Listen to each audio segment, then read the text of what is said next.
are live, are we? Yes. Where is the theme music? Sean, do we have theme music? Yes. Where is it? Oh, there's theme music playing? Do do do. Oh, that's the theme music. All right. It's a good start. I love it. Welcome, ladies and gentlemen, to the first premiere digital native TV live broadcast. We are here with Laura. Hello, I am Laura.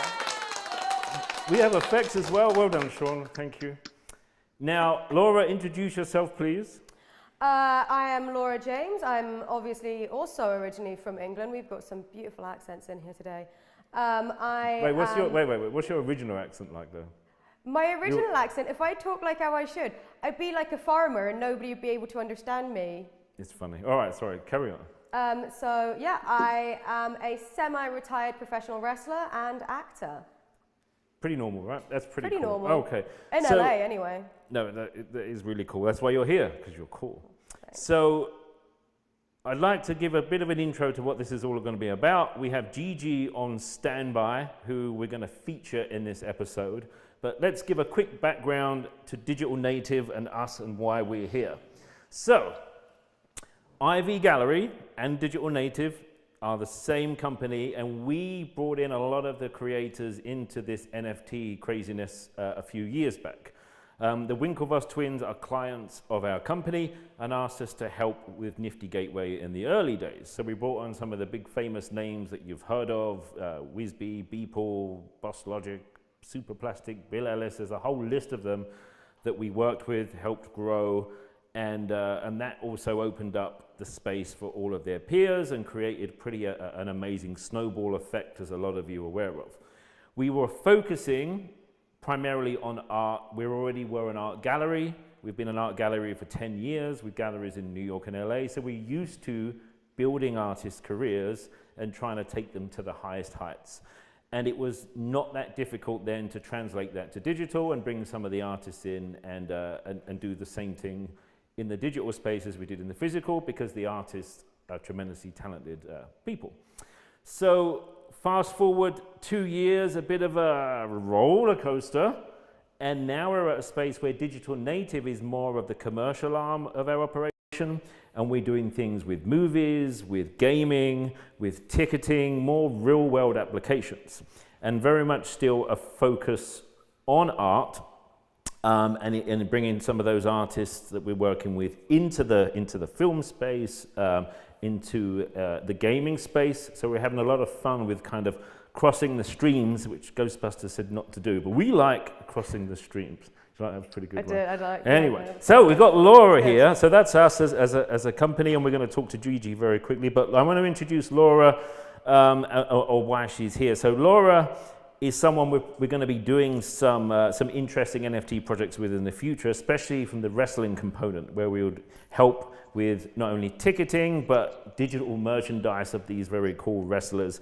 But also Laura is someone who's cool, creative, interested in this space, so kind of represents the audience that kind of wants to know what's going on, but not sure. Yeah, I'm a little bit more of a novice, to be honest, but it's really interesting to kind of listen to what it really is, because I think you hear a lot of this kind of like background noise about all this, like you kind of think it's related to like Bitcoin and everything, and you kind of think it's more of a tech thing, but really we're coming at it from an art perspective, which is definitely something that I'm a little bit more knowledgeable on, but just enjoy a lot more. And I think that that's kind of the more interesting part of it, is kind of a progression of artwork, I guess, and where it can go.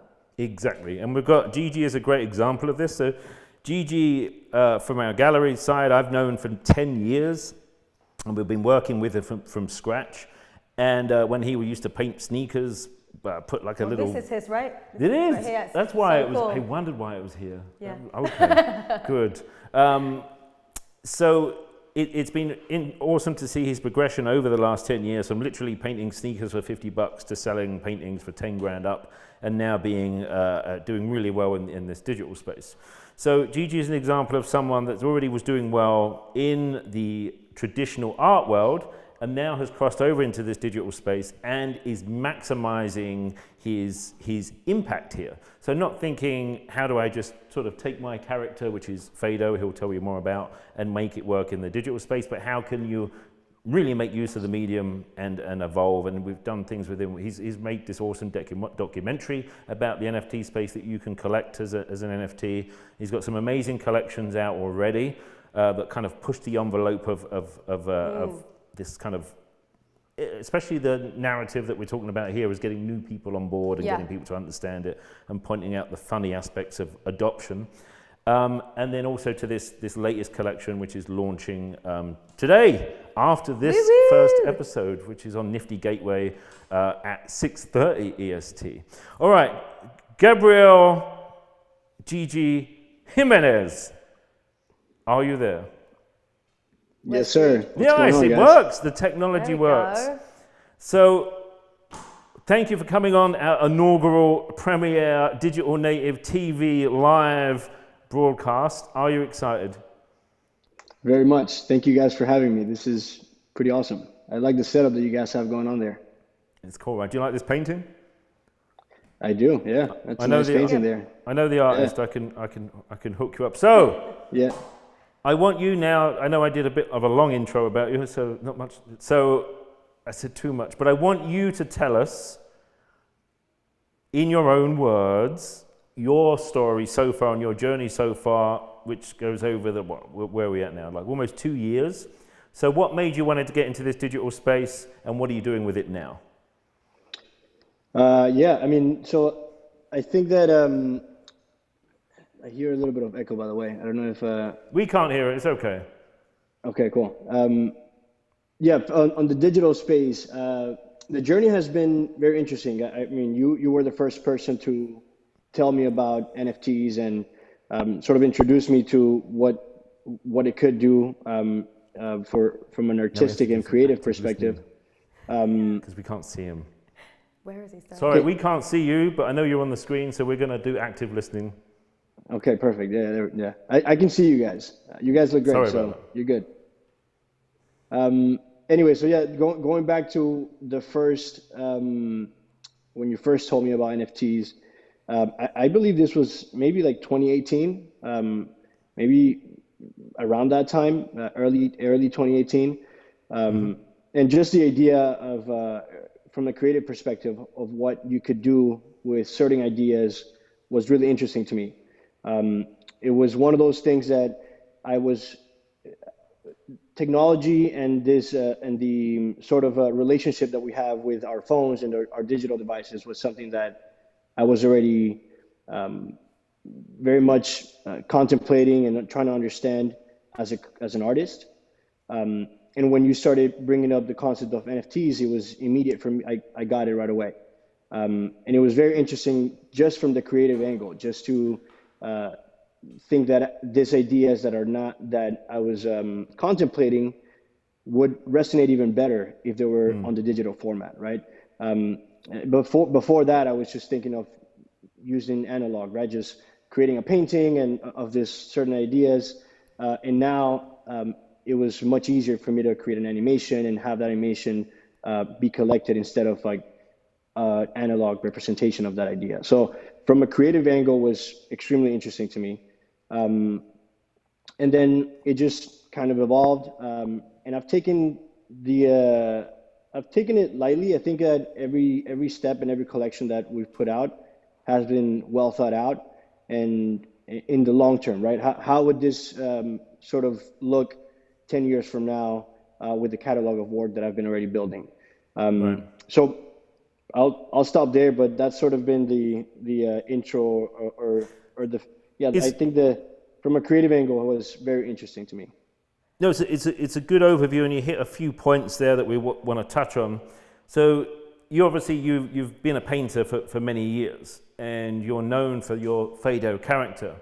So artists generally, and especially kind of character-based artists, like if you look at Cause, you look at WEB3 and some other guys that we know, you take your character and you try and then evolve it and develop it. And I think it's been very interesting to see how you've evolved Fado here in this digital space and kind of adopted it to its maximum. So now you can get people to collect animations of Fado. You can bring him to life. You can then insert Fado into a documentary and bring him to life as your assistant in the documentary, which it's a very cool concept. So it's something you touched on. Once artists understand this space and understands that this is not something where you're not making Bored Apes, you're not making CryptoPunks, it's not the speculative Ponzi economic token flip. You're here to...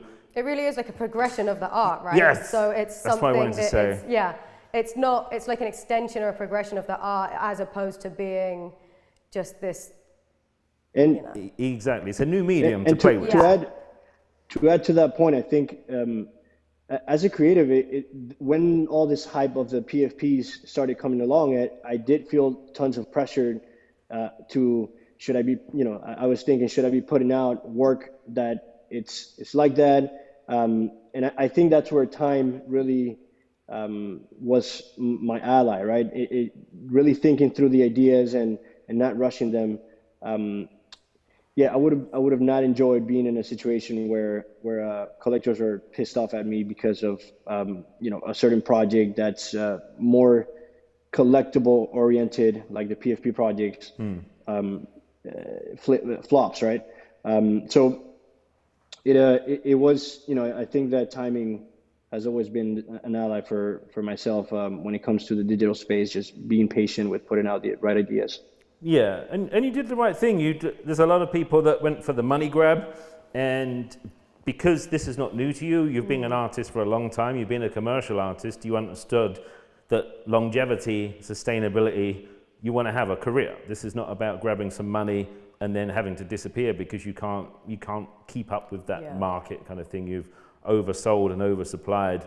And I think most of the artists understood that. It was only the guys that came into the space more as a kind of a collectible or something to take advantage rather than to bring something that kind of got it wrong and missed out.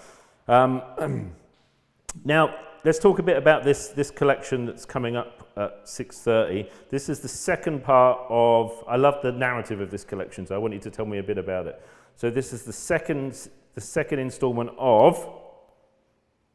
It's called Who the Fuck Wants to Look at Art on Screens? That's a good title. Love it. Wait, I just want to try something. Hold on. Go ahead. So Laura, this wasn't rehearsed. Laura, I want to see how self-explanatory the title and the narrative is. So do you get what he's trying to say just from that title? Yeah, I do. So, I mean, we kind of just touched on it like a little bit, but it's basically I said we didn't rehearse it. Well, we didn't rehearse it, but you kind of brought it, well, actually, Elliot kind of mentioned it to me last week, but, people... Is Elliot here? Elliot! Say hello! Let's look at Elliot. I can't, everyone's being very quiet. We've got Elliot here. Say hello, you can make noise. You can say things. Holy. What's going on? And then we've got Sean over there as well. Oh, I got that. We have the whole team, yeah. If anyone's ever collected decentralizers, Sean actually wrote the theme tune and was some of the voices. Anyway, all right. Go ahead. Basically, Sorry. It seems like there is a bit of a resistance around art and tech kind of merging together. But the reality of it is people are on their phones all the time and looking at things on their phone all the time and taking pictures of art. And, there's a lot of people that collect art that it's stuffed under their bed or it's just, stowed away somewhere. They're not even looking at it. Whereas at least if you have something that is on your phone, you can pull it out and look at it. And it's just, I guess, about kind of how do you own the art? But there is a way now that you can own that. So it kind of, why not? People look at art on their phone all the time. I look at things on my phone all the time, whether it's like history or like, you're constantly looking at your phone. So why wouldn't you have art on your phone? Makes sense to me. So good. That was what we wanted to see. See how easy the messaging and the narrative gets across, Gigi. I'll let you talk about it. Go. No, that was pretty good. It's definitely alongside what Laura said. For me, it was interesting how there was this dynamic of people immediately gravitating to using their devices, their phones, when they were in front of a masterpiece, like in a museum setting or whatnot. And I, just because not only was I seeing this, but I was doing that as well, right? So there's this conflict of, for hundreds of years we've experienced art in a certain way, and now only for a few decades is when we've really started doing this thing and really coming to terms with the fact that the technology is extremely close to us in all manners. And I think the narrative of the museum setting was the one that I could relate with the most, right? This is not a, even though it's funny, and even though we're all doing it, and in some ways I'm poking at certain aspects of this this action, it's not necessarily a this is bad sort of thing, right? To the contrary, this is here, and I believe it's gonna, it's just gonna continue to evolve. So it's a funny homage to this thing that we're all experiencing, told in a narrative that I'm very much comfortable with, which is experiencing art in the museum setting. No, it's cool because it's beautifully simple, it's satirical, and it's just pointing out, as satire does, it's pointing out the obvious that we didn't even realize we were doing in culture and society. And it was an interesting part of my push at the beginning. Again, we've had the art business for 10 years, so we have a lot of big collectors that are collecting art because they want to own it and they want to have it. They're not collecting art to put on the wall. 90% of the collectors we have don't collect art to put on the wall, never did. They saw something they wanted to have, they bought it, and they're like, shit, where do I put it? And there's plenty of collectors I've sat in a bar with, and they go, oh, let me show you my new Warhol. And they pull out their phone, and they're showing me their new Warhol on their phone that's sitting in a crate in Switzerland.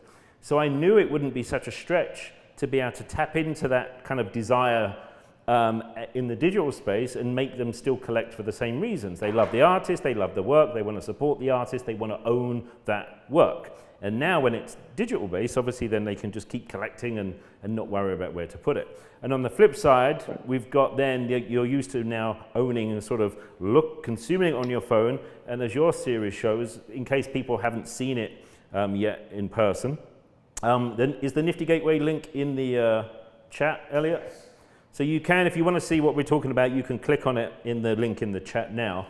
So it's a visual of what happens in a museum, which is funny. You'll go to a museum and you'll have one of these amazing masterpieces on the wall, historically significant, priceless masterpieces that tens of thousands of people a day line up to see. And within seconds of interacting with it, they pulled their phone out and they're taking a picture of it, or they're taking a selfie with it.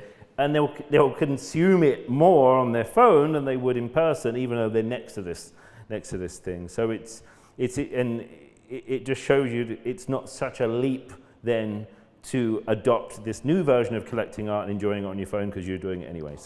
So simple, clever, and you kind of highlight it beautifully. And that's what I like about a lot of the work you've done so far in the digital space. It's been this kind of topical, satirical look at the space, but not from, like you said, not from a negative aspect. Yes. A final point there to add to it. I think there's the timing of it is on point as well. I think that it is still conceptually, the collection is it's simple enough that people that are not in the space understand and can relate with, and we play with a little bit of pop culture as well, with highlighting the arts of Warhol, Basquiat, Haring, and from the previous collection, Da Vinci and other artists. But so it has this combination of pop references, while still in a very simple manner highlighting something that's deeper, right? And I think this one there's other series. I mean, I think that the documentary that we put out is a lot more complex conceptually. But for this series, it's been this narrative where I think it's very much current with the times. Yeah. And it's the subject matter is also interesting. So if we look at, we've got Basquiat, Warhol, Haring.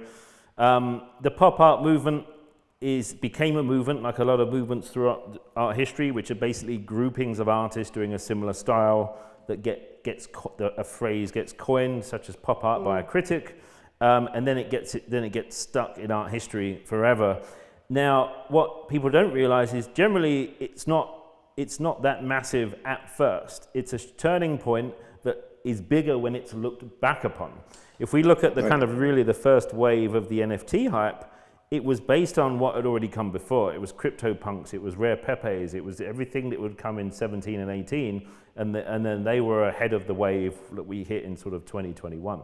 So, and if you look at Herring, Basquiat, and Warhol as pop artists in the 80s, I mean, Warhol wasn't that popular in the late 80s. He was doing these celebrity portraits for a few $1,000s.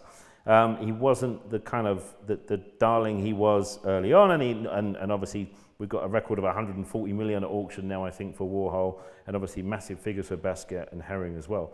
So I do think where we were at with the art scene in 2020 and 21, with a lot of, and you're in that kind of grouping of groundbreaking artists who changed the face of art, changed the face of art history with this digital direction. You've got this stamp of validation of works in museums, works selling for 7 figures in Sotheby's and Christie's. It is now stamped in art history just as pop art is stamped in art history. So we will be looking back at the artists that were moving and shaking in 20 and 21 in 10 years' time, and seeing that as a pivotal time, just as the guys in the 80s creating pop art was. So I think it's a cool thing, or cool comparison to make. While we're doing this, we do have a live chat, so we are going to open some questions up, because I know there's some artists, I think, that are watching as well that would probably have some questions for Gigi, because they're interested, especially being an artist in the traditional space and crossing over. So we'll take some questions in a bit, and then from anyone that has questions on the space. I know Laura is someone with interest in the space, but not immersed in it like we are. So I know you have some questions. I do. You have prepared. I do. I have some prepared. So, what excited you about the Web3 space initially, and what excites you about it now and going into the future? So remember, the word is excites, not what got you in, what excites you about it? Great question. I think that the programmability of ideas is something that piques my interest, I haven't even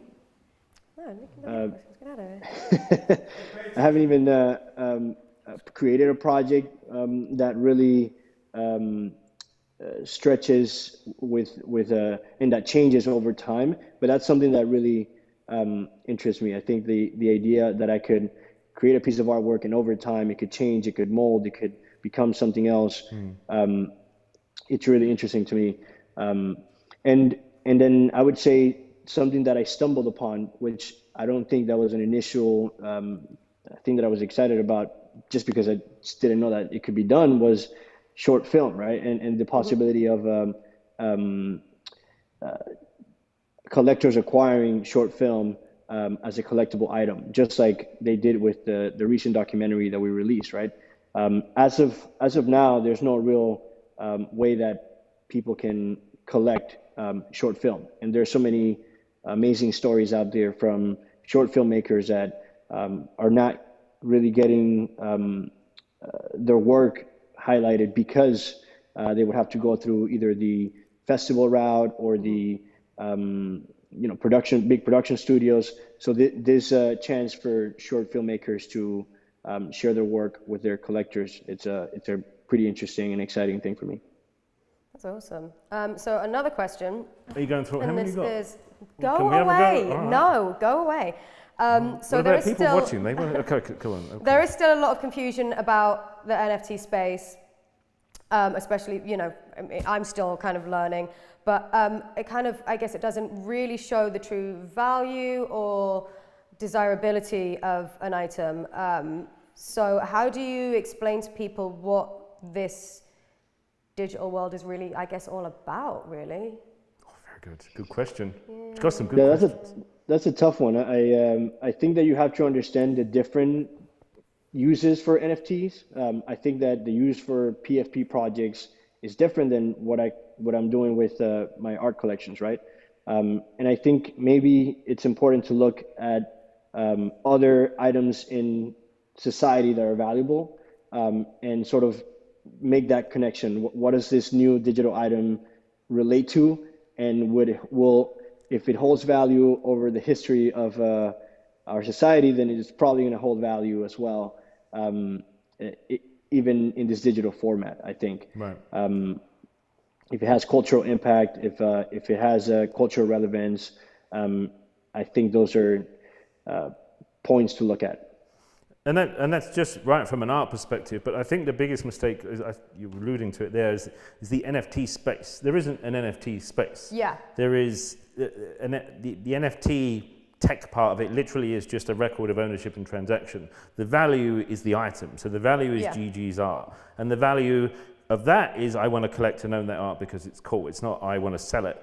So we're also involved with ticketing, we're involved in film, so the NFT can be the ticket, it can be the film, it can be even for gaming now. I suppose that's where there is like a butting of heads, is people that love art but don't necessarily understand technology. And I'm one of those people, so it's trying to kind of like and it's exactly right. bridge And it's that not gap even and make them understand. And it's not even understanding. They have a negative now connotation of NFT because of what is in the press and what's happened with other versions. But it would be the equivalent of saying, oh, all physical products are down. All physical products are worth no money today. Yeah. It doesn't make any sense to lump every digital thing in one basket, when the NFT aspect of it literally is your record of ownership and transaction. That's it. Yeah. So it's getting people's head around that this is not even a tech adoption a kind of play. This is simply a new belief system. You understand now that you finally truly own a digital thing because the record of ownership and transaction sits on the blockchain, whatever that thing is. And it's as simple as that, just the same as we all take it for granted using like digital the deed money. of your house, essentially, or There can be, there'll be versions of that down the road. I mean, there is like a solid thing of like, you own this, so this is just kind of showing this is, you own this. And exactly, so ownership is the key. So there's no value to something if you can't show you own it, if you don't believe you own it. Yeah. And when you believe you can own something, then within that category, which is this new digital category, now we can sell lots of things, which is pretty cool. 3 minutes of drop happens. Oh wow! Oh my Thanks, God. Elliot. So in 3 minutes, the GG's next drop is going live on Nifty Gateway. GG was one of the early guys on Nifty, so this is going to be his 4th collection now. And what's interesting about this series, it's a series, and this is the second series in this, or second collection in this series. Just quickly tell us where it's going to go for the 3rd one, because this is the second one. We have the pop art theme, and there's been a progression from Masterworks to pop art to. Let's just give a quick sneak peek of where it's going, because I think that's pretty cool. And it also encourages collectors like having a whole narrative and a whole set to collect as well. Yeah, so I wanted to, like you said, the first collection was focused on masters. Then this one is more contemporary artists. Of modern art, and then I want the 3rd version of the collection, and that would be the last one to be focused on some of the digital artists that are paving the way. So it would be it's going to be highlighting some of the digital masters of our time. Nice. And I think also there's going to be a new mechanic, right, where it's that one's going to be a bit. You can only get into that one if you've collected some of the earlier series. Correct. Yeah, we'll have that component as well. So any collectors watching, just bear that in mind. You have to jump on this one to get the final parts. and I also want to talk about the setup of this particular collection as well. GG obviously is a traditional artist and has done very well with his paintings in the past. So even from the start, he always wanted to help bring collectors over to the space. And generally, what happens if you use sort of additional value and add in some physical works, it attracts more collectors, and then once they're in and they understand digital ownership and collecting digital, then they carry on. And Gigi's done a good job of kind of bridging that gap with his audience. So within this particular collection, there's the opportunity to get either a very cool print of the kind of influencer shot of the phone taking a picture of the work at the museum, or then the animation, which comes with this mixed media work, which is a mixed media work on paper, not a numbered edition. And then if you can collect the whole set of 6, you get a painting, which is a 24-inch by 24-inch painting of a scene that you can choose with GG. So I like that you keep doing that you're adding this tremendous amount of value, especially in a time when people are a bit sort of not too sure what's going on in this digital space and sort of obviously some negative connotations. I think actually it's going live on Nifty in like 1 minute. A minute. 1 minute, says Elliot. Let's go. Wow. It's the final countdown. Do-do-do-do. Wow. Do-do-do-do. Wow, 6 There you songs. go. Should be live now. That's good. Is it live? Very cool. What? So the link is in the chat, so you can go and see that live now. They're very small editions, so you're obviously going to see what's going to happen. So get on board if you're here watching. Don't pay too much attention to us. We're going to carry on having a little bit of a chat. I want to see if there's questions now within our live chat. I know some. What have we got? What? No questions at all. Is there anyone watching? I didn't. Do we have an audience? We have currently 22 people. That's in. good. We've held that steady. 2,200 people. That's pretty. 22,000 people. Okay, cool. What? But we've held steady. If there's no question, so if you want to ask a question, type it in the chat now because we're going to close this out pretty soon. I do have another one. Yes.